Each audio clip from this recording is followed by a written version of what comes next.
mwen. Matin pendant m'a sorti, à tout SM nan, mwen jen ak les kap mandi mbou. Ki sa ou di mam? Ou va di nou pale lot bon ankon? Mwen di sa oui, li di m la pase ou deme. Pa ge problem non maman.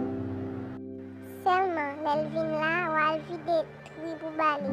Disi nek kap pe kay vou, la mwen pren nan moun. Oh non maman, pa ge bagay sa. Yes, mwen pa vide fok mwen bali. Mwen ta souwete sa.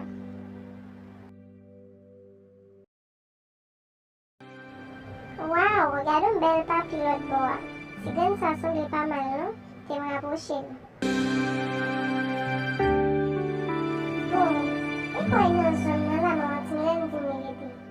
Avan pou kapab wè kay nan zon nan. E de se pa la dedi? Salut bel papi. Mwen manke ou chita la bon ti mouman, hein? Yon moun wap ton? Non, on va prendre aucun moment, je suis là. Sa pa dérange ou vas ten chita kote ou? Pas fatigué, petit bébé. On va t'aller au school. Ok. Chéri, depi mwa pase yo map suivi yo bagay nan kay la, mba kon si se ekspe ou fe ou pa, mwen remake ou pa sou mwen nan kay la mem. Ou te kon manje nan mem ou pa manje ankon. Mwen tan remon di m sak pase pa la avem pou konen. Qui ça ouvre le temps encore même, madame? On va aller bon sens? Je peut-être? Koman sa mon che? Ki mod repos sa yo bam la?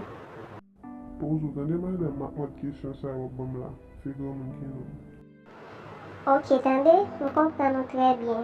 Men bouze sa fin manje tout ti kobou, da souwete ou et avel. M'ta dit un bagay, oui, madame. Comme moi, j'ai respect pour vous, m'en poser. Ou ka pale ki sope? Ou a je pe ane, non? Ou konen, bon, jen yon bonek tan kou pa fasil. E map chache yon moun tan kou lontan sa. Mais ok, ça vous dit même si Mylène nous prend là? Oui, Si Mylène, dans qui vous pouvez décider mon nom là? kote ki fò blezi?